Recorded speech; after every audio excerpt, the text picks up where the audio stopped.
안녕하십니까. 저는 오늘 진행을 맡은 소비자 시민 모임 성남지부 최창희입니다. 지금부터 미세먼지 대응 민간 실천단 운영사업 성과 보고회를 시작하겠습니다. 오늘의 성과 보고회는 줌을 통해 경기도와 각 시군 미세먼지 업무 담당자들, 미세먼지 전문가 그룹, 그리고 30여 명의 경기도 미세먼지 대응 민간 실천단들이 함께 참여하고 있습니다. 코로나19 상황에 따른 방역 지침 준수를 위해 현장에서 참석하시는 분들을 최소화하였고, 칸막이가 설치된 회의장에서 모두 마스크를 착용하고 발표를 하실 예정입니다. 그리고 회의장 내에는 최소한의 진행 요원만 참여하고 있다는 것도 말씀드립니다. 진행 순서를 말씀드리겠습니다. 오늘의 사업 성과 보고에는 이 사업을 주관하신 소비자 시민 모임 성남지부 이경아 대표님 인사말, 경기도의 격려사, 사업 진행 홍보 영상 상영, 미세먼지 대응 민간 실천단 운영 사업 경과 보고, 생활 속 미세먼지 모니터링 결과 발표, 미세먼지 대응 민간 실천단의 활동 발표, 질의응답 시간, 그리고 전문가 그룹으로 이루어진 자문단의 활동 결과 평가 및 향후 사업 운영 방향에 대한 제언 순으로 본격적인 성과 보고회를 시작하기에 앞서 먼저 이 자리에 참석하신 패널들을 소개하겠습니다. 이 사업의 자문단으로도 참여해 주신 전문가들이십니다. 안양대학교 도시정보학과 안종욱 교수님 참석하셨습니다.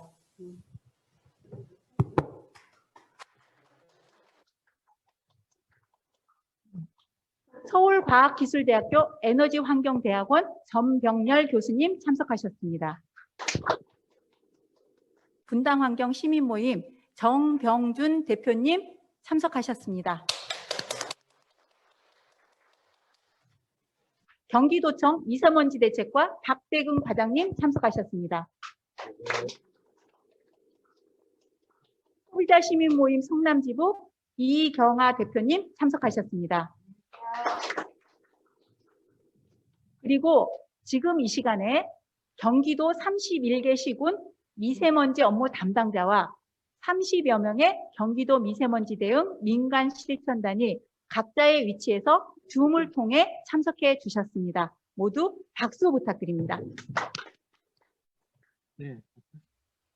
먼저 소비자 시민 모임 성남지부 이경아 대표님의 성과 보고회를 여는 인사 말씀이 있겠습니다. 안녕하세요. 안녕하세요. 네, 소비자 시민모임 성남지부 대표 이경아입니다. 반갑습니다. 제가 좀 앉아서 인사말 해도 이해해 주시기 바랍니다.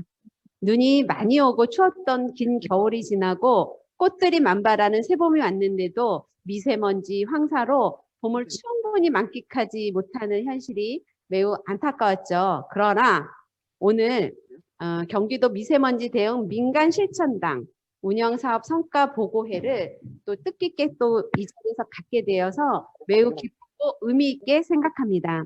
이 의미 있는 자리에 함께 해주신 경기도 미세먼지 대책과 박대근 과장님과 김상철 팀장님, 자문위원으로 1년간 길라잡이 해주신 전병렬 교수님, 정병준 대표님, 안종욱 교수님께도 진심 어린 감사 인사 전합니다.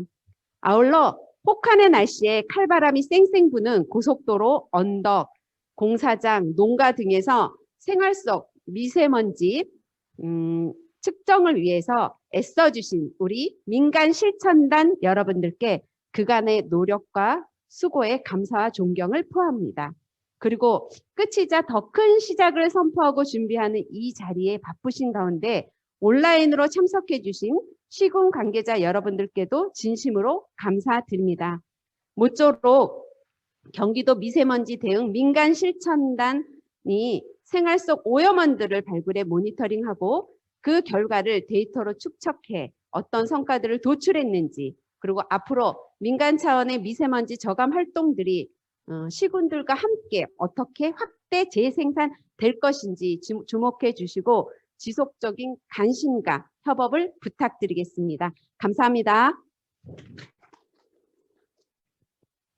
네, 이경아 대표님 말씀 감사합니다. 다음은 경기도청 미세먼지 대책과 박대근 과장님께서 격려사를 해주시겠습니다.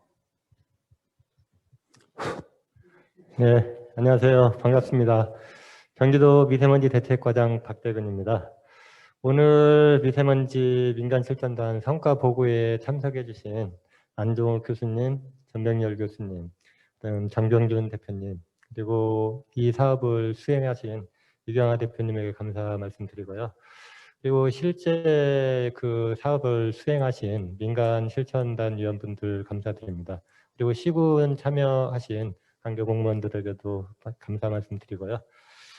미세먼지 대응 실천단을 구성하게 된 배경은 그 환경부 및 경기도 이제 관주도의 정책만으로는 그 미세먼지를 줄이는데 한계가 있다고 좀 판단을 했습니다. 그래서 경기도에는 그 실제 도민, 시민, 주축이 되는 실천단을 구성을 해서 그런 사업을 발굴하고 그런 사업들이 실천될 수 있는, 그리고 아래로부터 그런 사업들이 실행될 수 있는 그런 사업을 찾고자 이 사업을 추진하게 됐습니다. 그리고 실제 보면은 미세먼지 오늘 좀 심한데요. 이번 원인은 아마 황사가 주 원인이라고 좀 판단을 하고는 있습니다. 그런데 실제 코로나 사태 이후로 코로나 때문에 미세먼지가 뭐 개선됐다는 그런 얘기도 있지만 실제 뭐 환경부, 그다음에 경기도, 그다음에 시군, 그다음에 시민단체 여러 기관에서 미세먼지를 위해서 좀 많은 노력을 기울였어요. 그런 성과들이 뭐 코로나 원인도 있지만 그 외에 뭐 요인을 저희가 앞으로도 해결해야 될 과제라고 생각을 합니다. 오늘 이제 성과 보고에 지금 주요 내용들 발표하시는데 실제 이제 도민들, 시민들이 느끼는 미세먼지에 대한 저감 방안이라든지 그런 실천력 있는 방안들이 오늘 많이 제시돼서 이런 사업들이 더욱 활성화되고 경기도에서도 이런 사업들을 추진할 수 있는 그런 계기가 되었으면 합니다. 오늘 바쁘신 중에도 참석해 주신 모든 분들에게 감사 말씀 드리면서 실천단의 활동 결과를 정책에 반영할 수 있도록 노력하겠다는 말씀 드리겠습니다. 네, 감사합니다. 네, 박대근 과장님의 격려사였습니다. 정책에 최대한 반영해 주신다고 하셔서 저희들에게 많이 힘이 되는 말씀이셨습니다.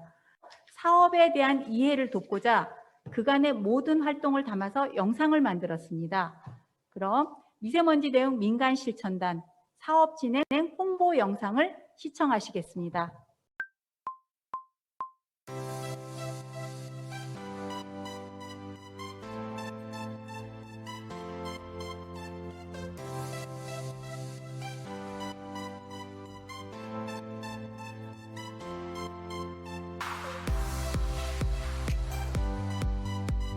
제1회 푸른 하늘의 날은 맑은 공기, 푸른 하늘은 그냥 주어지는 것이 아니라 우리가 함께 만들어 나가야 하는 것임을 강조하고 있어 경기도와 성남 소비자 시민 모임이 함께하는 2020년 경기도 미세먼지 민간 실천단 운영 사업의 취지와도 일맥상통하고 있습니다.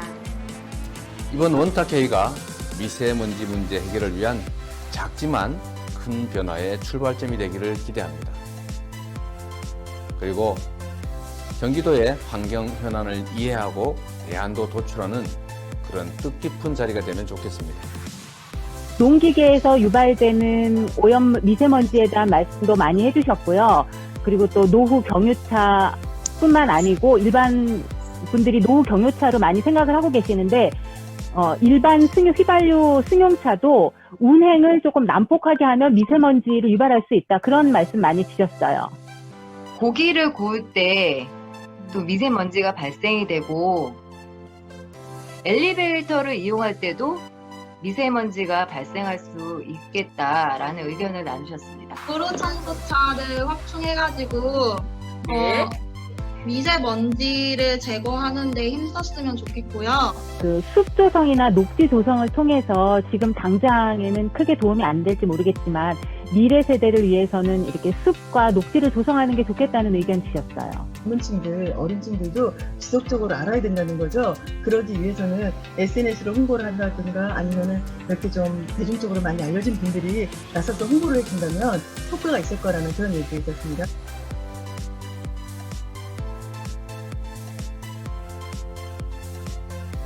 경기도에서는 미세먼지 없는 하늘을 만들기 위해서 중장기 계획을 세우고 세부적인 사업들을 실천하고 있습니다.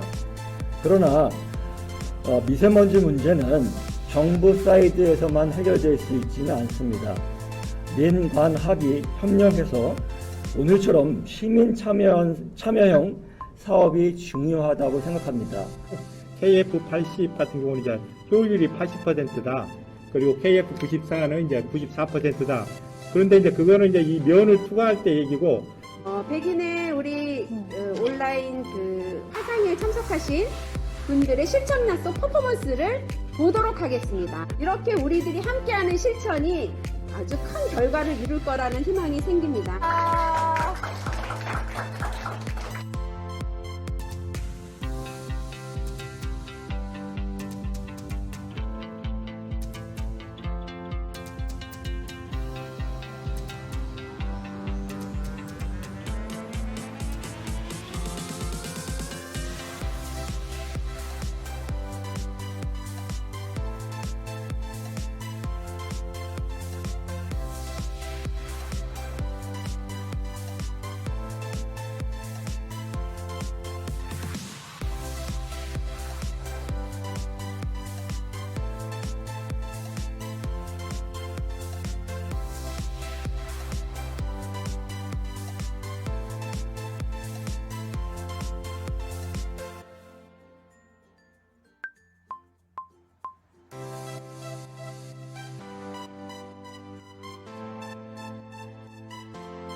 네, 참 많은 분들이 경기도 여기저기를 다니면서 열심히 활동하셨구나 하는 생각이 드는 홍보 영상이었습니다. 다음은 소비자 시민 모임 성남지부 정홍림 팀장이 나와서 경기도 미세먼지 대응 민간 실천담 운영 사업 경과 및 성과 보고를 하겠습니다.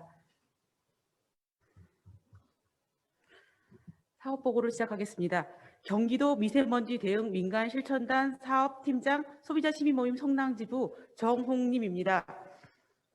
본 사업의 목적은 첫째, 대기 환경 네트워크 조성 사업의 일환으로 지역과 주민이 주체가 되어 미세먼지 저감 실천 네트워크 활동 및 인식 확산이 목적이며, 둘째, 시민이 미세먼지 및 유해 환경을 적극적으로 찾는 등의 시민 참여를 유도하여 시민의식 상향과 대기 개선 활동 연계 확산을 목적으로 합니다. 셋째, 민간이 주도하는 미세먼지 대응 활동 사례 구축 및 실천 매뉴얼 확산이 목표입니다. 사업의 기간은 2020년 6월부터 2021년 3월까지이며 사업 지역은 고양, 김포, 성남, 안산을 거점으로 하여 부천, 수원, 시흥, 용인, 광주 등에서 진행되었습니다. 사업량은 미세먼지 대응 민간 실천단 양성과 제1회 푸른 하늘의 날 기념 청정대기 경기도민 온라인 원탁회의 실시, 생활 속 오염원 103개 지점 모니터링 실시, 온라인 홍보 캠페인 진행입니다. 단위 사업별로 설명해 드리도록 하겠습니다. 첫 번째, 단위 사업으로 미세먼지 대응 민간 실천단 양성입니다.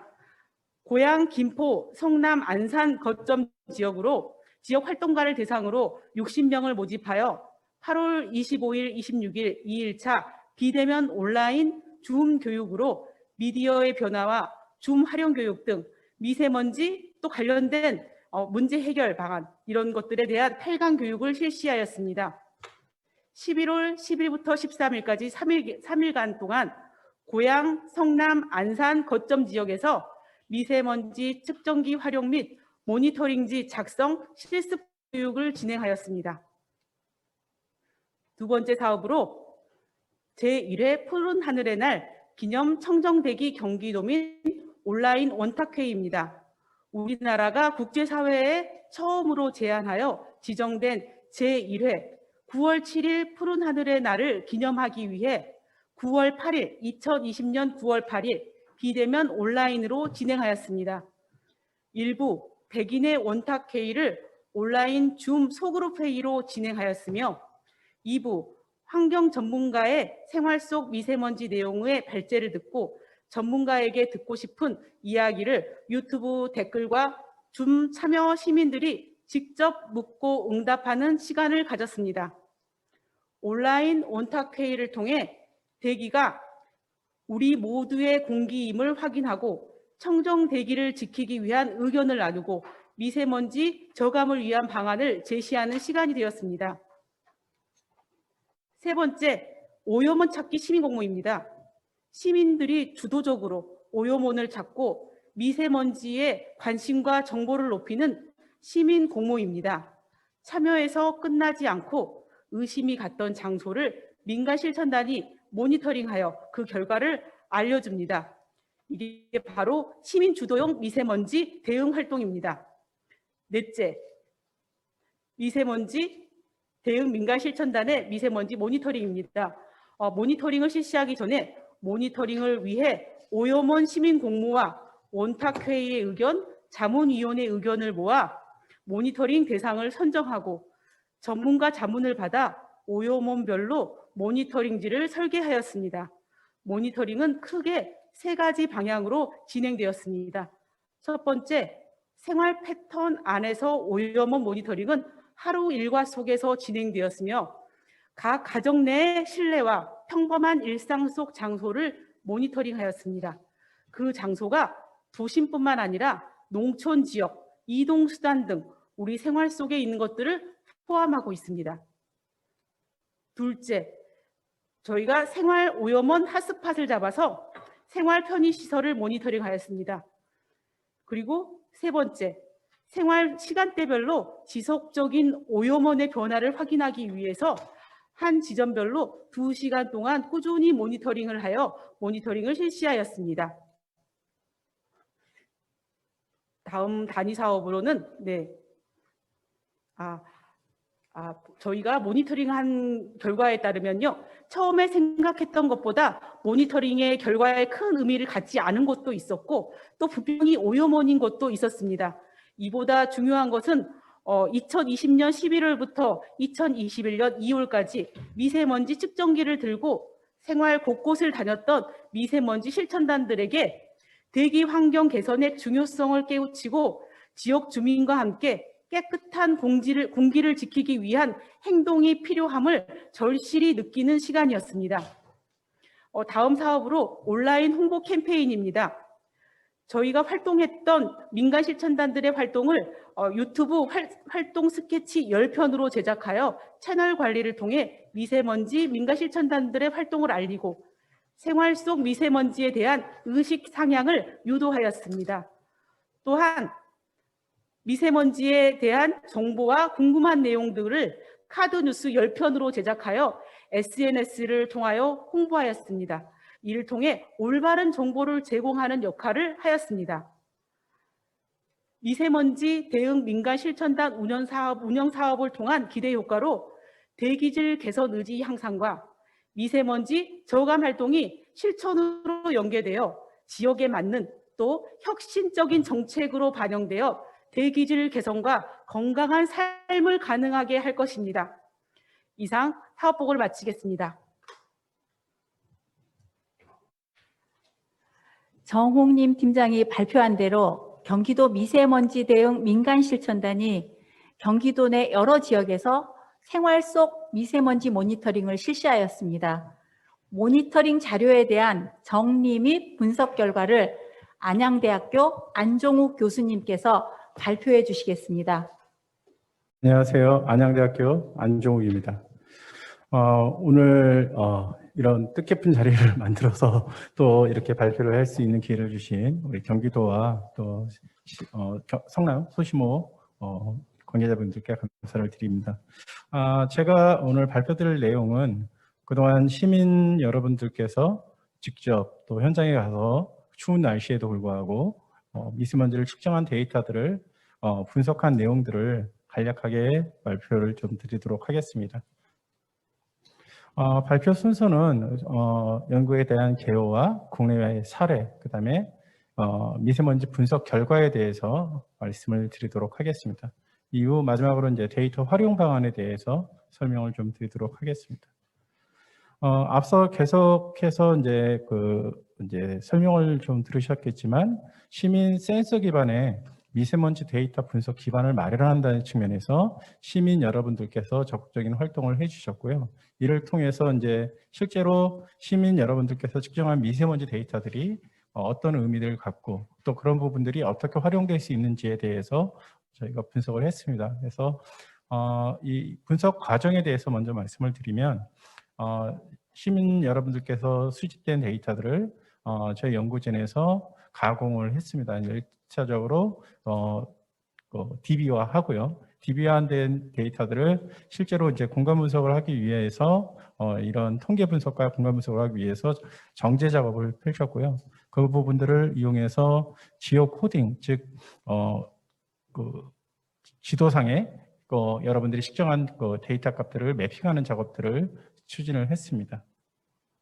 그래서 그런 분석에서 저희가 이제 시간이 조금 이제 많지를 않아서 다양한 이제 공간 분석을 하지는 않았지만 일단 기본적으로 볼 수 있는 부분들로 이제 커널 밀도 분석에 대한 추정들을 했었고요. 격자 기반으로 이런 데이터들을 매핑을 했을 때 어떻게 활용될 수 있는지에 대한 부분들을 분석을 좀 한 결과를 보여드리도록 하겠습니다. 갑자기 이제 스마트 시티에 대한 얘기를 말씀을 드린 이유는 다들 아시겠지만 이제 4차 산업혁명이라는 측면에서 다양한 기술들이 발전을 하고 있습니다. 그렇지만 실제적으로는 이 스마트 시티라는 부분이 가장 강조가 되고 있는 부분들이 시민에 대한 참여, 시민 주도에 대한 도시에 대한 관리 이런 부분들이 중요해집니다. 그래서 그런 부분들을 중점적으로 좀 더 설명을 좀 드리기 위해서 장표를 만들었었고요. 여러분들이 실질적으로 이제 시민들이 수집한 데이터들이 결국은 이제 CPS라는 개념, 사이버 스페이스 시스템, 그 다음에 피지컬 스페이스를 연결할 수 있는 CPS 가상 가상현실과 현실 세계를 연결하는 이런 부분으로 지금 중요시 국가적으로 추진을 하고 있습니다. 그래서 이 과정에서도 시민들이 수집하는 데이터들이 결국은 우리의 도시를 스마트화 시킬 수 있다라는 부분을 강조를 하기 위해서 장표를 좀 추가를 했었고요. 그다음에 국내 사례라는 측면에서 지금 이제 시민들이 주도적으로 이런 도시의 관리나 도시에 대한 데이터를 이용해서 참여하는 수단으로 지금 정책들이 변화하고 있는데요.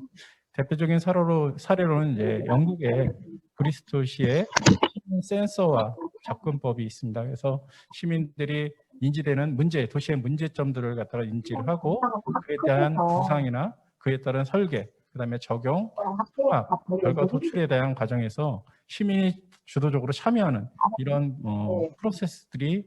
사업들이 진행이 되고 있습니다. 아울러 또 서울시에서도 마찬가지로 이제 시민 센서 도시라는 부분들을 만들어가기 위해서 천만상상 오아시스라는 앱을 통해서 또 그런 시민들의 의견들을 수집하고 시민들이 수집한 정보들을 수집을 하고 있습니다. 그런 부분들을 통해서 도출된 결과가 서울특별시에 이제 서울시에서 주는 올빼미 버스 시스템에 대한 부분들을 만들어지는 부분들이 결국은 이런 긍정적인 효과로 이어지고 있다라는 부분으로 말씀을 드릴 수 있을 것 같고요. 이제 본격적으로 이제 시민분들이 출입한 데이터들을 갖다가 저희가 이제 3단계에 거쳐서 분석했습니다. 그래서 1단계에서는 시민분들이 측정한 데이터들을 갖다가 수집을 했습니다. 물론 이제 수집하기 위한 조사서에 대한 설계서부터 그 과정에서 결국은 이제 정확하게 이제 주소나 위치나 농도값들을 측정한 것들을 표시를 해주셨습니다. 네. 그런 자료들을 실제로 이제 가공을 하고요, 분석을 하기 위한 가공을 하고 또 정제 작업을 했습니다. 물론 이제 설계지에 맞춰서 작성을 해줬지만 저희들이 또 분석하다 보니까 또 이제 오류들이 발생한 부분들은 또 이제 대체를 하고요. 그런 부분을 이용해서 최종적으로 DB화하고 그 DB화한 부분들을 지도상에 매핑하는 작업들을 수행을 했습니다. 이렇게 도출된 결과들을 이용해서 기본적인 통계 분석과 보시는 그림과 같이 경기도 수치 지용도의 관련 값들을 갖다 표시하는 방법으로 총 3단계에 걸쳐서 진행을 했습니다. 그래서 첫 번째는 이제 통계 분석에서 그룹한 부분들입니다. 그래서 그룹 A가 이제 음식점 및 특정 지점에 대한 부분들인데, 물론 이런 주요 지점들을 또 오염원에 대한 부분들을 시민 여러분들께서 선택을 해주셨고요.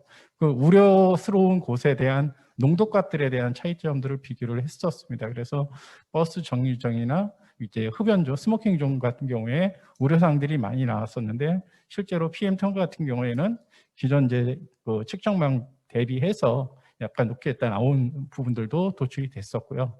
그 다음에 이제 숯불구이나 양재 농장이나 이런 부분에 대한 부분들이 이제 도출된 포인트들입니다. 그래서 실질적으로 보면 PM10에 대해서는 이제 시민 여러분들께서 어떻게 보면 우려하는 만큼의 어떤 차이들이 있는 것들을 볼 수가 있었는데, 또 2.5 같은 경우에는 오히려 이제 또 비슷하다라는 부분들이 이제 대체적인 분석 결과로 좀 나타난 부분이 있습니다. 그래서 A그룹에 대한 부분들이 이제 가정 내 주방 조리 시와 조리하지 않을 때의 차이점들도 명확하게 이제 차이가 나는 부분들이 10이라는 측면에서는 많이 보이고 있고요.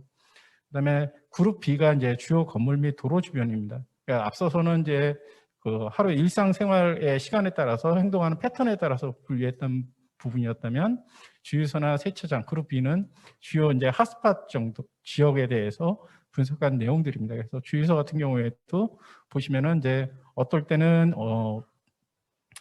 시민 여러분들께서 측정한 것들이 높게 나오는 지역도 있었고, 어떨 때는 또 더 낮게 나올 수 있는 부분들이 이제 도출이 됐는데요. 그런 부분들이 이제 결국은 우리 이제 경기도나 국가에서 미세먼지 정책을 수립을 할 때 이런 시민들에 대한 참여들이 결국은 반영이 될 수 있지 않을까라는 부분이고, 또 한편으로는 시민들이 우려하는 만큼 이런 핫스팟 지역들이 또 그렇게 미세먼지 농도가 다른 지역에 비해서 높지 않다, 아니면 높다 이런 부분들을 직접 체험할 수 있는 이런 부분들이 되지 않을까라는 생각을 하고 있습니다. 그래서 주유소나 세차장 여러분들이 통계표를 보시면 바와 같이 그런 차이들을 좀 볼 수 있을 것 같고요.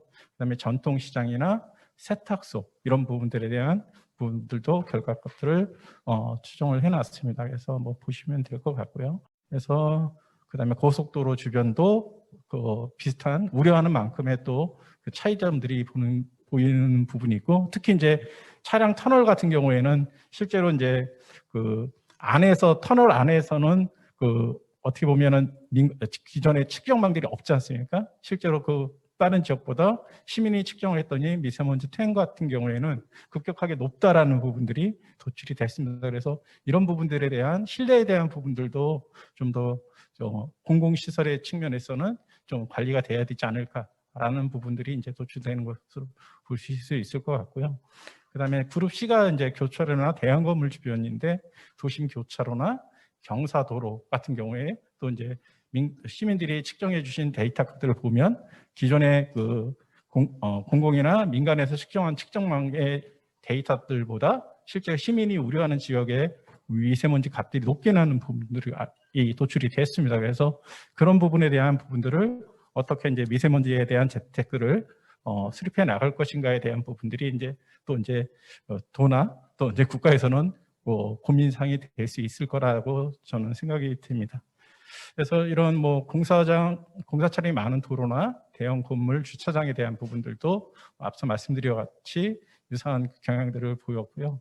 그다음 고층 건물과 주말 백화점에 대해서, 그다음에 이제 그 백화점 같은 경우에는 어떻게 보면 저희 상당히 더 많은 차이가 날 거라고 생각을 했었는데 코로나 영향인지 활동량들이 많지 않기 때문에 그런 건지는 좀 더 분석을 해봐야 되는데 그렇게 높게는 많은 차이가 나지는 않았습니다. 그다음에 지금까지 이제 기초적인 통계 분석을 토대로 해서 이 부분들을 이제 지도상에 표출을 했을 때 공간적으로 갖는 의미가 무엇일까라는 측면에서 공간 분석을 시행을 했습니다. 그래서 기본적으로 지오 코딩과 매핑 작업을 했었는데요. 기본적으로 이제 베셀 중부 원점 TM 좌표계를 이용해서 매핑을 했고요. 그런 부분들을 앞서 말씀드렸듯이 기존의 측정망에서 측정된 데이터 값들과 시민 여러분들이 측정한 데이터 값들을 비교를 했습니다. 그래서 먼저 이제 왼쪽에 있는 부분이 시민 측정 미세먼지 정보이고요. 오른쪽에 있는 부분이 기존에 있는 측정망에 대한 정보들을 가지고 이제 비교를 한 부분입니다. 그래서 지금 보시면 그렇게 유사한 차이점들은 이제 큰 차이점들을 보실 수는 없지만 뒤에 이제 해당하는 시로 들어가서 구체적으로 이제 분석한 부분들을 보시면 큰 차이점들이 있을 것을 보실 수 있을 것 같습니다. 그래서 그것도 이제 시계열로 이제 그런 부분들을 표시를 할 수 있다라는 부분들을 보여드리려고 했는데 조금 미흡한 부분이 있습니다. 그래서 이 부분들은 이제 차이점들이 저희가 시간을 조금 더 갖고 분석을 하도록 하겠습니다. 그다음에 이걸 이제 격자 형태로 데이터 값들을 추적함으로써 좀 더 시민분들 또는 이제 활용하는 분들이 또 효과적으로 활용할 수 있게끔 만들기 위해서 이제 격자 분석 형태로 이제 500m, 500m 격자로 나눠서 데이터를 분석을 했습니다. 근데 이제 또 세밀하게 분석을 하려면 격자를 갖다 크기를 더 이제 조밀하게 만들면 더 많은 분석들이 가능할 것으로 보고 있고요. 그래서 시민 측정 정보에 대한 부분들이 왼쪽에 있고 민간 그동안 이제 기존의 측정망 고정형의 데이터 값들을 받는 지점의 정보들이 오른쪽에 이제 표시가 되어 있습니다. 그래서 그런 부분들을 쭉 2.5와 10 시계열 또 핫스팟 분석과 같이 표시를 했고요. 이제 이 부분들이 이제 왼쪽에 있는 부분이 이제 기존에 있는 측정망들입니다. 그러니까 고정형의 측정망에서 지금 주기적으로 수집되고 있는 정보들을 왼쪽에 이제 나타내고 있고요. 시민 여러분들이 측정한 값들을 갖다가 또 성남시를 대상으로 매핑을 합니다. 그런데 실제적으로 보면 데이터 값들을 분석을 할 때 우리 우려하고 있는 지역 비어 있는 부분들이 그 정보들이 이제 빠지지 않습니까? 근데 시민들이 참여를 함으로써 그런 간격들을 비어 있는 곳들을 충당을 시민들이 참여를 해서 매핑을 정보를 갖다 좀 더 정확하게 만들 수 있다라는 점에서 의미가 있을 것 같고요. 그다음에 마지막으로 이제 터널 밀도 분석을 좀 한 부분입니다. 그래서 왼쪽에 있는 기존의 이제 고정형의 데이터들만 가지고 분석했을 때는 한계가 있습니다. 전체적으로 보였을 때. 근데 오른쪽에 보시는 바와 같이 시민 여러분들께서 참여해 주신 부분들을 토대로 해서 좀 더 폭넓고 또 그에 대한 차이점들을 명확하게 볼 수 있는 데이터 값들을 추출을 할 수 있었다라는 부분을 말씀을 드릴 수 있겠습니다. 그래서 이런 결과들을 토대로 해서 이제 결국은 이런 데이터들을 또 어떻게 활용할 수 있을 거라는 측면에서 이제 고민을 했었는데요. 결국은 이제 시민 센서 기반의 데이터를 활용한 이런 솔루션을 만들어 간다든지 또는 이제 정책을 제안하는 측면에서 이제 시민들이 주도적으로 시나 도나 국가에 이제 요청할 수 있는 부분들이 시민이 직접 과학적으로 데이터들을 만들어 가지고 분석한 부분들이기 때문에 그런 부분들이 좀 더 이제 정책 방향에 효과적으로 작용할 수 있지 않을까라는 생각을 하고 있습니다. 그래서 지금 전국적으로 모든 도시들이 어떤 서울할 때 시민을 우선으로, 시민을 중심으로 시민의 의견들을 중점적으로 추진을 하고 있습니다. 그래서 대표적으로 이제 스마트 시티 같은 경우에는 챌린지 사업을 국토부에서 추진을 하고 있습니다. 그래서 이 챌린지 사업을 할 때 기본적으로 선정이 되기 위해서는 시민이 주도로 도시의 문제점들을 찾아내서 그것들 해결하는 방안들을 제안하는 부분이 이제 스마트 시티의 챌린지 공모 사업인데요. 그런 부분들이 이제 이번에는 또 오산시가 이번에 이제 스마트 시티 챌린지 사업에 선정이 됐어요. 그런데 결국은 시민들이 주도적으로 그 오산시의 문제점들을 찾아내고 그런 부분들이 이제 제안이 됐고요. 오산시도 마찬가지로 미세먼지를 측정할 수 있는 부분들에 대한 시민 참여에 대한 부분들을 반영이 되고 있습니다. 그리고 오른쪽에 있는 부분들이 결국은 이제 저희도 이제 이 부분들까지 좀 더 조밀하게 분석을 하려고 했었는데 시간이 조금 안 돼가지고 이제 이번까지는 되지는 않았습니다. 그냥 바로 넘어가네. 네. 네, 미세먼지 대응 민간 실전화 활동이 의미 있는 활동이었음을 확인할 수 있어서 참으로 기분 좋은 시간이었습니다. 안정욱 교수님 감사합니다. 이 자리에는 줌을 통해 생활 속 미세먼지 오염원 104개 지점에 대한 모니터링 활동에 직접 참여한 30여 명의 경기도 미세먼지 대응 민간 실천단이 함께하고 있습니다. 그중 몇 분으로부터 미세먼지 대응 민간 실천단 활동 내용에 대해 들어보고자 합니다. 먼저 김포의 미세먼지 대응 민간 실천단 중에서 한 분이 말씀을 해주셨으면 합니다. 김포.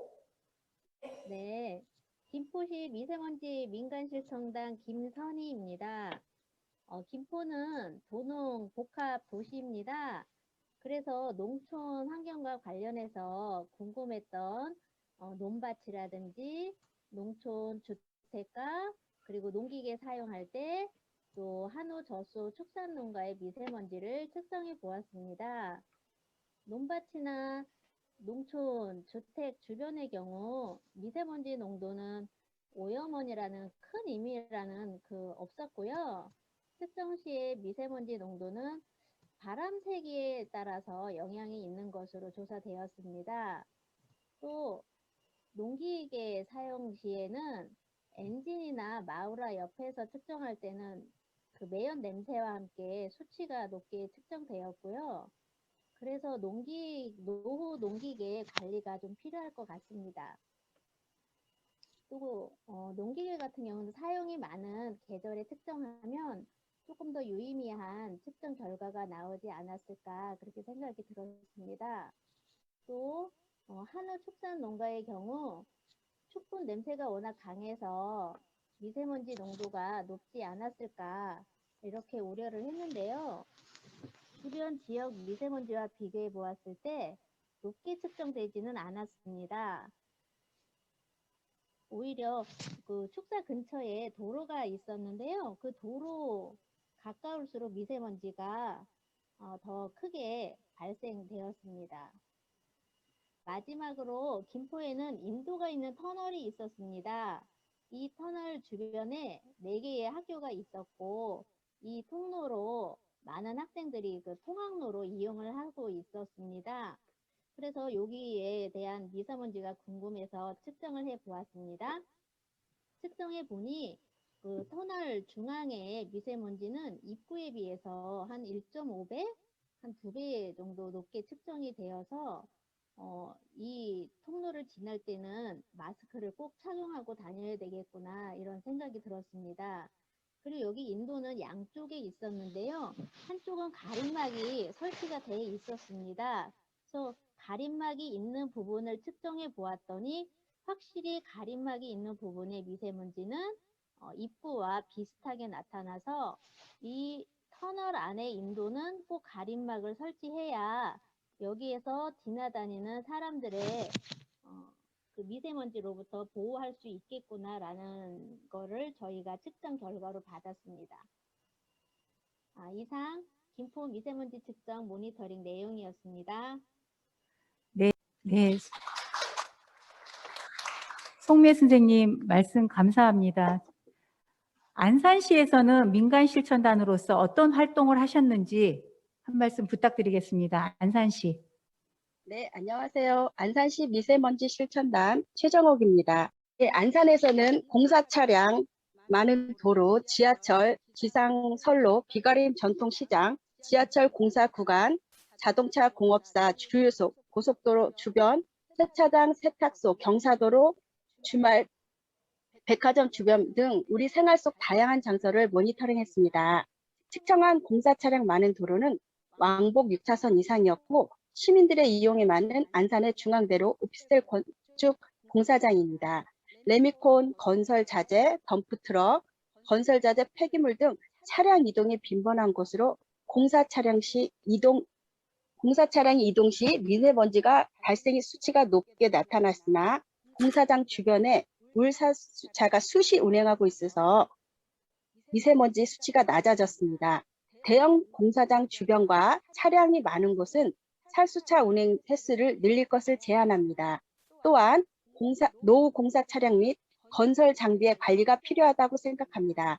또한 도심 교차로의 경우 차량 통행이 많은 경우 미세먼지 수치가 높게 나타나고 민간 데이터망 수치보다 높은 수치를 보였습니다.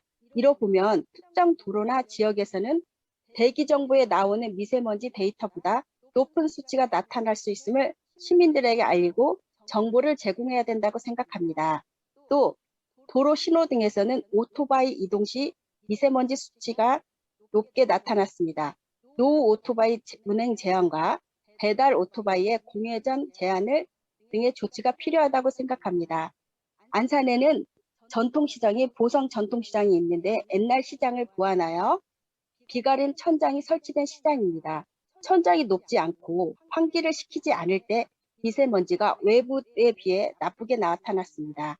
겨울철 추위 때문에 자주 환기를 시키지 않고 있는데 미세먼지 전광판을 설치한다면 조금이나마 개선될 수 있을 것으로 봅니다. 가정과 실내 모니터링을 진행하면서 실내 공기질 개선은 환기가 최우선임을 알게 되었습니다. 이상 안산시 민간실천단 최정옥이었습니다. 감사합니다. 네. 최정옥 선생님 감사드리고 애쓰셨습니다. 고향의 민간실천단도 참 열심히 활동하신 것으로 알고 있습니다. 활동 내용 좀 공유 부탁드립니다. 네, 안녕하세요. 고양시 미세먼지 민간 실천단 정은경입니다. 저희 고양시도 김포와 마찬가지로 경기도 내 대표적인 도농 복합도시 가운데 한 곳입니다. 그래서 저희도 이제 농촌 지역 위주로 측정을 했고요. 우선 농촌의 주거 지역 같은 경우에는 난방을 위해서 도시가스가 거의 대부분 보급이 됐고 농한기 특성상 도심 지역과 비교해서 유의미한 차이는 없었습니다. 그런데 농촌 지역은 이제 쓰레기 수거가 도심만큼 원활하지 않아서 자체적으로 쓰레기를 소거하시는 분들이 계시고 관할 구청에서 단속을 한다고는 하는데 그 쓰레기를 소각하는 장소를 특정할 수 없어서 조금 고생하신다는 얘기를 들었거든요. 실제 저희 민간 실천단 분이 측정을 하는 도중에도 수치가 올라가고 냄새는 나는데 어디에서 쓰레기를 소각하는지 몰라서 그 장소를 특정할 수 없었다. 그런 말씀을 저희가 전해 들었고요. 또 우사, 돈사, 개사 이렇게 축산시설에서도 저희가 측정을 했습니다. 그런데 보통 뭐 소방귀가 그 기후 온난화의 주범이고 미세먼지 수치를 좀 증가시킨다는 얘기를 많이 전해 들었는데 그거는 아마존을 밀고 소를 사육하는 뭐 브라질 같은 국가에 한정된 게 아닌가 그런 생각을 했거든요. 저희 고양시 같은 경우에는 보통 평균 100두, 많아야 200두 정도의 소를 사육하는 환경에서는 전혀 도심 지역과 비교해서 유의미한 수치의 차이가 없었거든요. 그리고 돈사, 개사 같은 경우에도 이렇게 밀폐형으로 축사를 운영을 해서 그 주변 지역에 비해서 전혀 어떤 유의미한 차이를 저희가 발견할 수 없었습니다. 오히려 아까 김포에서도 말씀하신 것처럼 노후 농기계 측정 시에 미세먼지 수치가 크게 상승하는 걸 알 수 있었는데요. 저희가 농한기라서 직접 현장에서 농기계를 사용하는 데는 측정을 못하고 그 소유주분한테 좀 공회전을 시켜달라고 요구를 드렸어요. 그 공회전을 하는 게 얼마나 그 실제 현장에서 투입되는 것과 차이가 어떤 건지는 잘 모르겠는데 공회전 할 때 수치가 굉장히 많이 올라갔고 또 이제 저희가 도심에 있는 노후 경유차들은 사후 관리라든가 규제가 명확하게 있는데 농기계에 대해서는 제가 알기로 명확한 어떤 규제나 사후 관리가 없는 것으로 알고 있거든요. 그래서 앞으로 그 농촌 지역의 미세먼지 저감을 위해서는 쓰레기 수거 대책을 통한 소각 방지 그리고 노후 농기계에 대한 어떤 규제라든가 관리가 좀 필요하지 않을까 하는 생각을 했습니다. 감사합니다. 네, 정은경 선생님, 예, 소의 방귀 문제까지 고민이 많으셨던 것 같습니다. 마지막으로 미세먼지 대응 민간 실천단 활동이 가장 활발했던 성남에 한 분 더 말씀하실 기회를 드리겠습니다. 누가 말씀해 주실까요? 네, 안녕하세요. 성남시 미세먼지 민간실천단 임미애입니다. 시민이 주로 생활하면서 느낄 수 있는 직접적인 생활 밀착형 구간 중 미세먼지가 많은 날 버스 내부와 인쇄소, 공동주택 인테리어 공사 현장과 고속도로 주변, 대형 건물 공사장 주변 등에서 미세먼지 모니터링을 하였습니다. 측정 시 대기 상태가 매일 같지는 않았고요. 이번 측정을 통해서 대기 상태에 따라 수치의 변화를 직접 눈으로 확인하면서 모든 시민들이 직접 눈으로 공기질 현황을 어디에서나 쉽게 확인할 수 있는 다양한 방법의 플랫폼이 좀 구축이 되었으면 좋겠다라는 생각을 하였습니다. 우선 대기질이 나쁜 날 버스 내부에서도 미세먼지가 대체적으로 나쁘게 측정이 되었고요. 많은 시민들이 대중교통 이용 확대를 위해서는 대중교통 내부에 공기질 관리가 필요하다는 생각을 하였습니다. 그리고 또한 운전기사의 운전 습관이 미세먼지 수치에 많은 변화가 보여 이를 해결하기 위해서 평상시에 기사님들의 교육이 필요하다라는 생각을 하였고요. 또한 인쇄소는 크게 작업이 없었고 또 작업이 있다 하더라도 미세먼지나 초미세먼지 측정에 크게 변화를 주지는 않았습니다. 그리고 공동주택 실내 인테리어 경우에는 작업 내용과 현관문이 열려 있을 경우 그리고 닫혀 있는 상태에서 크게 측정의 차이가 났으며 특히 실내에서 뭐 타일을 붙이는 등 특정 약품을 사용할 때 그리고 문밖과 매번은 아니지만 대부분 엘리베이터가 고층으로 올라갈수록 측정값이 좀 높게 측정이 됨에 따라서 주민들의 건강을 생각해서 작업 시 공기질이 많이 떨어지지 않는 선에서 할 수 있는 규제가 필요하다고 생각이 되었습니다. 그리고 고속도로 주변 중 저희는 가천대 환승버스 정류장 측정 시 가천대 앞쪽으로는 8차선 도로가 인접해 있었고요. 또 위쪽으로는 수서간 도로가 인접해 있어서 평상시 차량 통행량이 많을 경우에는 측정값 변동이 조금 심했습니다. 그래서 특히 또 대형 트럭 운행이 많을 시와 또 노후 시외내 버스가 이렇게 정차 후에 출발 시 측정값이 굉장히 순간적으로 올라가는 현상이 나타났고요. 경기도는 출퇴근 인구가 많은 만큼 외곽 순환 고속도로 주변으로 환승 정류장이 많이 늘어난다라고 하면 아무래도 교통량이 줄어드는 변화가 발생할 수 있다라는 생각을 했습니다. 그리고 또 외곽 순환 도로는 경기도로 관통하는 만큼 고속도로 진입 시 5등급 차량의 진입 규제 등으로 인한 대기 환경의 변화를 가져왔으면 좋겠다라는 생각도 했고요. 또 시민들의 건강과 삶의 만족도를 높이기 위해 대기 환경 개선을 위해 시민 개개인의 실천 노력은 물론이고 또 이번 기회로 경기도와 시군의 다양한 플랫폼 구축을 기대해 봅니다. 이상입니다. 네. 다양한 활동에 대한 아주 좋은 말씀 해주셨습니다. 이게 활동가들이 직접 현장에서 발로 뛰며 그렇게 느낀 것들을 말씀해 주셨는데요. 이 이야기를 다 들으시고 혹시 궁금한 거 있으시면 미세먼지 대응 민간 실천단 활동에 대한 궁금한 것이 있으시면 질의응답 시간을 갖도록 하겠습니다. 궁금한 거 있어서 채팅창에 올리신 분 계신가요?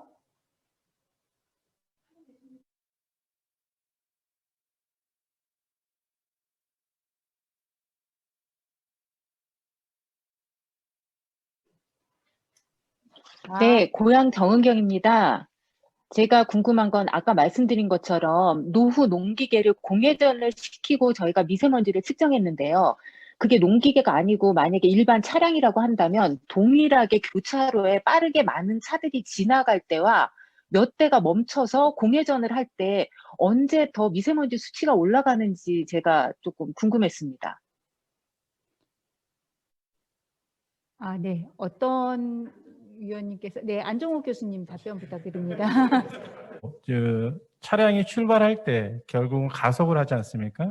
가속을 하기 때문에 그에 대한 동력들이 전달을 하다 보니까 불연소가 많이 일어납니다. 그래서 오히려 이제 이런 정체에 따라 또 출발하거나 또 급출발할 때 이런 그 미세먼지에 대한 그 오염물질의 배출이 늘어나고 있습니다. 그래서 그런 부분에 대한 또 시민들이 이제 자발적으로 이제 어떻게 보면 운전 습관들을 좀 이제 천천히 운전할 수 있는 이런 부분에 대한 부분들도 매우 중요하지 않을까라는 생각을 하고 있습니다. 네, 질문에 대한 답변 충분히 해주신 것 같습니다. 혹시 또 다른 질문 있으신가요? 각 시군에서 들어오신 담당자님들 계시는데 각자의 지자체에 혹시 필요한 계획이 있으시다면 그때 궁금하신 거 있으실 것 같은데 한번 질문 올려주시겠습니까? 직접 음소거하고 참여해 주시면 되겠습니다. 음소거하고 질문해 주십시오.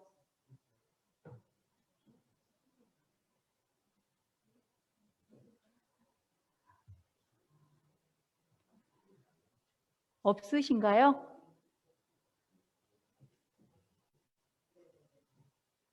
네, 지금 접속하신 참여자 중에서 질문이 없으신 관계로 더 이상 없으시면 마지막 순서입니다.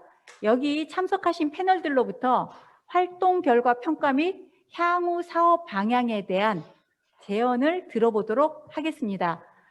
안종욱 교수님부터 말씀해 주시기 바랍니다. 죄송합니다. 네. 저는 발표를 해서 간단하게만 좀 말씀을 드리면 우리 민간 실천단 여러분들께서 실제로 이제 현장에서 그 측정을 하시면서 느꼈던 부분들이 오늘 주옥 같은 말씀을 많이 해주셨어요.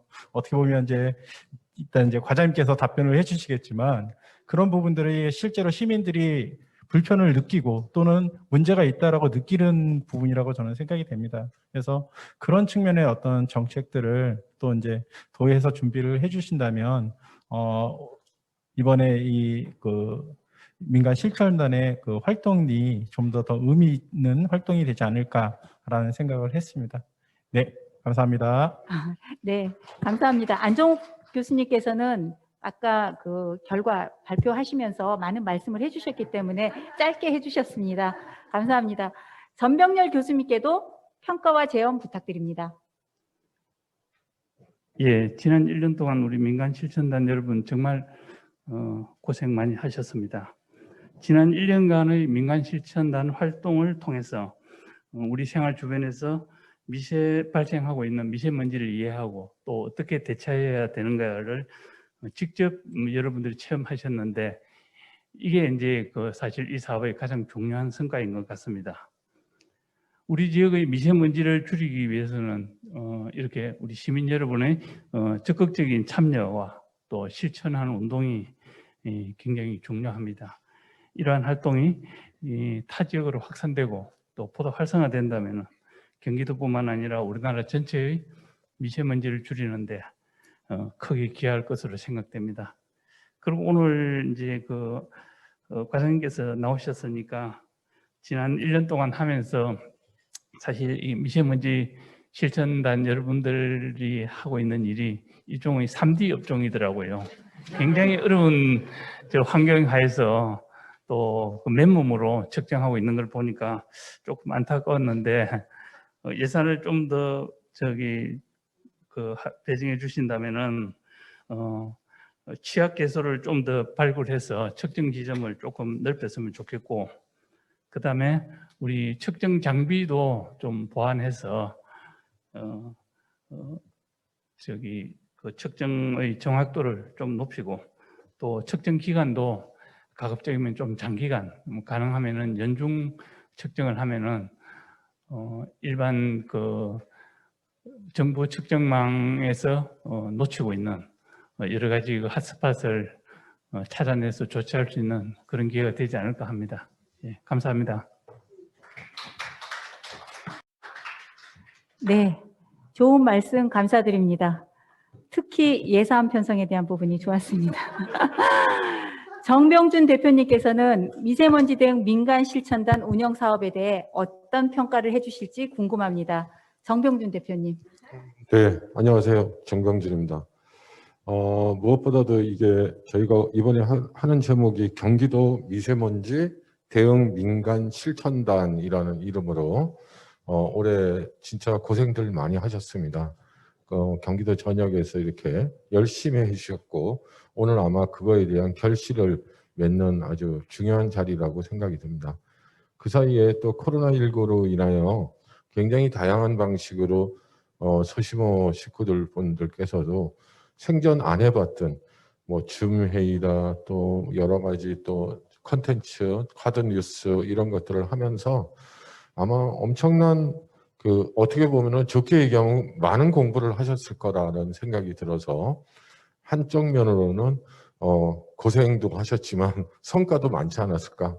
그리고 또 우리 모니터링 하셨던 분들도 이렇게 예전 같았으면 그냥 종이로 내던 거를 이렇게 또 줌에 참여해서 이렇게 한 자리에 있는 것 같이 무슨 연예인들이 나오셔서 트롯 할 때 뒤에 이렇게 막 있는 것 같은 이런 거를 느끼면서 이런 세상이 또 오기는 오는구나. 앞으로 이런 세상이 어떻게 더 발전할까 이런 생각을 갖게 됩니다. 여러분들이 아마 참여함으로 인해서 그 주변 본인도 느낀 게 많으실 거고 또 주변에 이렇게 알리는 활동들이 그 자체만 해도 엄청난 일이었다라고 평가할 수 있을 거라고 생각이 됩니다. 그것이 미세먼지를 확산을 방지하는 데 노력이 될 것이라고 생각이 들고요. 이거를 좀 결과를 이제 바탕으로 해서 또 지역별 사례를 몇 번 얘기해 주셨어요. 그 칸막이를 여기는 했으면 좋겠다라든가 지역별로 그런 현안적인 상징적으로라도 그런 것들을 도에서도 좀 이렇게 반영을 해서 기초지하체랑 해서 여기는 경기도 미세먼지 대응 민간 실천단에서 정책 제안을 해서 이러한 시설을 했다라는 것을 거기다가 안내판에도 좀 설치를 하고 하면서 도민들의 의식 전환은 이렇게 나도 참여할 수 있구나. 이러한 것들을 끌어낼 수 있는 거는 엄청난 홍보 효과라고 생각이 듭니다. 그것이 결국은 미세먼지를 저감할 수 있도록 하는 행동이라고 생각합니다. 이제는 이것을 통해서 다양한 홍보 콘텐츠 개발이라든가 또 교구 개발, 교재 개발 이런 걸 통해서 이것을 미세먼지 저감 교육으로 좀 확산해 나갈 수 있는 이번 조사를 바탕으로 좀 반영이 됐으면 좋겠다 이런 바람이 있고요. 따지면은 도민들에게 미세먼지 저감 행동 요령 지침 이런 것들을 좀 한번 만들어서 보급을 한다든가 어떠한 행동을 해야 된다. 나는 집에서 어떻게 해야 된다. 학교에서는 어떻게 해야 된다. 이러한 것들도 좀 한번 만들어 보는 게 있으면 좋겠습니다. 그리고 아까 질문하셨는데요. 차량이나 모든 거는 섰다가 급가속을 할 때 굉장히 많은 매연도 나오고 미세먼지 나옵니다. 그래서 저는 이런 말도 하는데요. 톨게이트 옆에 살면은 어떻게 보면 굉장히 안 좋은 조건에 산다고 합니다. 요즘은 하이패스라고 해서 쓰지 않고 그냥 통과를 함으로 인해서 그 미세먼지 양이 좀 줄어든다고 그래요. 그래서 그렇다면은 예전에 넓었던 톨게이트를 한 반으로 줄이고 거기를 스마트하게 만들고 녹지를 좀 더 확보한다든가 도로를 좀 더 줄인다든가 이렇게 한다면은 이중 삼중의 좋은 정책이 되지 않겠는가. 그래서 이게 미세먼지를 나아가서 경기도에도 우리가 많은 에너지 분야라든가 산업 분야라든가 아니면 녹지 분야라든가 이런 많은 팀들이 있습니다. 그래서 같이 이것을 따지면 미세먼지 저감이 미세먼지과의 문제뿐만이 아니라 다른 부서하고도 협력이 됐을 때 이게 실행 가능한 정책으로 반영이 되지 않겠는가 이런 바람입니다. 그래서 협력하는 일종의 TF팀 이런 것도 미세먼지과에서 좀 주도해서 이렇게 모아서 지침 같은 거를 같이 만들어 본다든가 이렇게 하면 좋지 않을까 이런 생각이 듭니다. 거기에 꼭 민간이나 전문가분들도 거버넌스 형태로 같이 참여한다면은 더욱 좋은 형태의 정책도 쓸 거고 실행 사업들도 쓸 것이라는 확신을 갖고 저 말씀을 이것으로 마치도록 하겠습니다. 감사합니다. 네. 제언해 주신 말씀 충분히 반영이 되었으면 하는 바람을 가지면서 정병준 대표님 감사드립니다. 참고로 저희가 사용했던 측정기는 환경부에서 1등급 인증을 받은 기기였습니다. 다만 보급형이라 측정치가 PM10의 경우 500이 최대치여서 그 이상 수치가 올라가게 되는 것은 500에서 어느 정도까지 올라가는지 알 수 없다는 것이 참 안타까웠습니다. 특히 이렇게 집에서 깨를 볶을 때 측정을 해봤더니 순식간에 500이 넘어가더라고요. 500까지 가더라고요. 그래서 평소 그 장식품 역할만 했던 공기청정기를 얼른 꺼내서 켰던 경험이 있습니다. 이렇게 저희가 조금 더 능력이 되면 조금 나은 측정기를 가지고 정말 괜찮은 데이터를 얻을 수 있으면 좋겠다는 생각을 합니다. 이 사업을 지원하신 경기도는 오늘 성과 보고회에 참석하시면서 어떤 평가를 하셨고 또 향후 어떤 방향으로 민간 실천단 사업이 운영되는 게 바람직한지에 대한 의견을 주셨으면 합니다. 박대근 과장님께 부탁드립니다. 네, 미세먼지 대책과장입니다. 그 미세먼지 대책과가 경기도가 전국에 아마 최초로 과 단위로 생성이 됐었습니다. 그러면서 그 미세먼지 대책 추진도 하고 있는데요. 오늘 지금 민간 실천단 활동을 보면서 정말 고생을 많이 하셨다는 그런 생각이 들었습니다.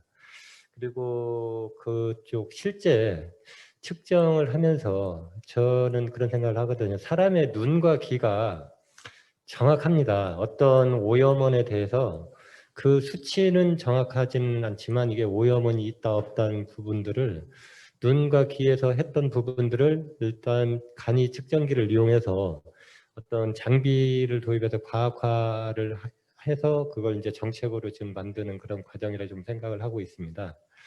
오늘 지금 뭐 생활 주변에 오염원에 대한 여러 분야에 대해서 뭐 버스 정류장부터 터널, 그다음에 그 아까 요리, 뭐 모든 주변 망라에서 아마 그 측정을 하신 것 같아요. 그런 부분들에서 감사를 좀 드립니다.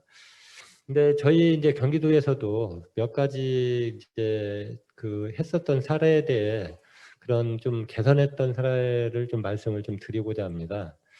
예전에 이제 경유버스가 지금 보면은 그 정류소 아마 버스 탈 때 대기하시면은 그 특유의 경유버스 냄새가 아마 많이 났다는 것을 아마 많이 느끼셨을 겁니다. 그리고 타보시면은 멀미도 하고 그런 부분들이 있었는데요. 지금 저희가 전기버스로 지금 많이 도입을 했어요. 그래서 올해 같은 경우에도 전국에 아마 1000대 하는 물량 중에 500대를 지금 경기도에서 전기버스를 도입을 합니다. 근데 실제적으로 전기버스 주변에 아마 타보신 분도 있으시겠지만 그 배출이 아예 그 배출 가스가 나오지 않고 그렇기 때문에 아예 냄새 자체가 없습니다. 그리고 또 진동 같은 경우에도 거의 없기 때문에 실내 환경이 진짜 쾌적하다는 그런 말씀 드리고요. 그래서 실제 어떤 대중교통이 우선적으로 좀 바뀔 수 있게끔 그런 부분 좀 노력을 하고 있다는 말씀을 드리고요. 그 버스 얘기가 나왔으니까 한 가지 더 말씀을 드리면은 저희가 아까 어느 분께서 말씀을 해주셨는데 그 버스에 공기 정화 장치를 지금 시범적으로 한 20개소, 그다음에 어떤 공공 장소에 그 미세먼지 안심 벤치, 그다음에 학교 같은 경우에도 지금 한 5군데에 대해서 지금 실증화 사업을 하고 있어요. 근데 버스 같은 경우에는 그 미세먼지뿐만이 아니라 UV 램프를 통해서 요즘에 코로나로 인한 그 많은 사람들이 불안해하고 계시는데 어떤 그 바이러스뿐만 아니라 그 세균까지 제거해서 그 도민들이 안심해서 탈 수 있는 그런 정책을 지금 같이 한다는 말씀을 드립니다. 오늘 지금 그 민간 실천단에서 제시해 주신 사업하고 패널 분들이 말씀해 주신 그런 사업들을 저희가 뭐 구슬이 서말이라도 깨어야 보배라고 하지 않습니까? 그런 부분들을 뭐 좋은 제언을 해주시면은 뭐 예산이 또 수반이 되어야 어떤 사업을 하려고 하면은 예산 없이 어떤 모든 사업이 어떤 성과가 나오기는 좀 어렵다고 저도 판단을 하고 있습니다. 그런 부분들을 좋은 제언을 뭐 저희가 기반으로 해서 노력한다는 말씀을 드리고요. 다시 한번 오늘 그 민간 활동 참여해 주신 뭐 실천단 여러분들에게 진심으로 감사 말씀 드리겠습니다. 네, 감사합니다. 네, 감사합니다. 더 안전하고 건강한 경기도를 위해 늘 애써 주실 거라는 것에 감사드리면서 끝으로 미세먼지 대응 민간 실천단 운영의 책임자로 사업을 진행해 오신 소비자 시민모임 성남지부 이경아 대표님께서 마무리 말씀 해주시겠습니다. 네. 제가 마지막이라 제가 아주 길게 늘어뜨리면 또 늦게 끝날 텐데 그렇게 하지 않도록 좀 해야 되는데 제가 이 말씀은 꼭 드려야겠다 싶은 게 이제 미세먼지 민간 실천단들이 이제 활동한 시기가 주로 겨울철이었죠. 미세먼지가 특히 많았을 때. 그런데 어쨌든 눈도 오고 비도 오고 막 이래서 이제 측정하러 나갔다가 막 눈이 막 칼같이 해서 다시 못하고 다음날 갔더니 비가 오고 막 여러 가지 여건으로 굉장히 고생들 많이 하셨어요. 그리고 진짜 추워서 손발이 3시간 이상 이렇게 3시간, 5시간 그 자리에 서 있어야 되니까 손발이 이제 시려우니까 몸살이 나니까 이제 저녁에 가서 꼭 약을 드시는 분들도 있었고 요즘은 열나면 큰일 나기 때문에 그러는 과정을 이제 겨울을 그렇게 하면서 저희가 보냈던 것 같아요. 그런데 이제 활동 결과들을 보면서 제가 느낀 건 그런 고생과 수고가 헛되지 않았다. 왜냐하면 뭐 큰 것들은 어쨌든 정책적으로 해결할 문제지만 아까 얘기한 건 운전 습관만 고쳐도 그리고 또 이번에 보니까 드라이브 스루나 배달 오토바이 그리고 거기서의 공회전 그리고 마트 이용이 많아짐으로 인해서 거기에 대기 차량들의 공회전 이런 것들로 인한 미세먼지들이 많이 발생할 수 있다. 그렇다면 시민들은 조금 가까운 거리는 차량이 아니라 걸어서나 이렇게 이동하면서 나는 미세먼지 저감에 앞장섰다, 뭐 노력했다. 그리고 배달하는 오토바이들도 노후된 거는 좀 이렇게 미세먼지를 덜 나오는 것들로 교체하면서 배달하면서 미세먼지 저감에 이렇게 또 뭔가 하나 다 이렇게 들고 다니면서 실천한 것들을 함께 홍보해서 나 아닌 타인도 같이 할 수 있도록 했으면 정말 좋겠다 이런 생각이 들었습니다. 그래서 우리가 이제 이 사업에 그 아까 말씀하신 것처럼 이런 결과들을 통해서 도민, 아까 행동 지침 배포. 그러니까는 저희가 생활 속 오염원 중에 잘못 생각한 부분도 있지만 또 이거는 우리가 놓친 부분이 있었다. 뭐 이런 것들. 그러니까 농가의 뭐 폐비닐이나 쓰레기 그건 이제 합리적 의심이지만 무단특유라는 미세먼지가 좀 높을 것이다. 왜냐하면 뭐 그런 것들부터 시작해서 그리고 이제 환풍기 실내 공기질은 관리가 잘 되지만 밖으로 배출하는 과정에 환풍기 압은 높다. 그렇다면 거기에 뭐 방어벽이든 뭔가를 설치하자 했는데 사실은 어떤 것들을 설치하는 것보다는 그것들의 발생 원인이 뭐고 이것들을 하는 이유는 뭐고 앞으로는 우리가 어떻게 해야겠다는 게 딱 교육과 홍보로 같이 녹여 있어야만 이게 지속 가능하다, 저는 그렇게 보거든요. 그러니까 그런 것들도 하나하나 이제 저희가 제안한 정책들이 실현이 됐을 때, 그 제도들이 실현됐을 때 그것들에 대한 교육과 홍보도 놓치지 말아야겠다, 이런 것들을 하나 발견했고요. 그리고 마지막으로는 제가 이제 이 경기도랑 이제 성남 소시모랑 같이 이런 사례들을 이제 발굴을 했지만, 앞으로는 이제 31개 시군에서 시군만의 어떤 협치 모델들을 개발을 해서 각 시군에서 또 민간과 함께 거버넌스로 이 미세먼지 저감에 시민 실천을 도모했으면 좋겠다, 이런 생각을 하면서 이제 올해는 우리 자문위원단님과 경기도와 함께 또 시군, 지금 들어오신 시군들, 그리고 그 기타 오늘 바빠서 못 들어오셨지만 관심 있는 시군의 관계자들과는 그 경기도랑 소시모 그리고 시군이 그 자발적인 시민 실천단이 주도해서 미세먼지를 저감하는 모델 개발을 함께 협력해 나갈 수 있는 것들의 사례를 올해는 좀 만들어야겠다, 이런 생각들을 제가 이제 올해 사업을 마무리하면서 조금 생각을 했습니다. 그래서 이제 올해 이게 이제 작년부터 시작돼서 올해 이제 마무리되는 게 아니라 어떻게 보면 이제 이 결과를 토대로 또 확대 재생산해야 되는 시작이라고 저는 보여지기 때문에 오늘 성과 보고회가 어떤 그 행사보다 굉장히 의미가 있다 판단하고 이렇게 민간 실천단 여러분들 고생하셔서 너무 감사드리고, 함께 해주신 우리 자문위원, 우리 여기 한 분은 오늘 못 오시긴 했어요. 그런데 그래도 자문위원단님과 또 경기도 관계자분들께도 깊은 감사를 드립니다. 네, 감사합니다. 도민 누구나 작은 실천에 동참해 미세먼지를 줄이고 앞으로의 좋은 사례를 만들어가는 활동, 그리고 지속 가능성에 대해 말씀해 주신 이경아 대표님 감사드립니다. 패널 여러분들의 좋은 말씀 역시 감사드립니다.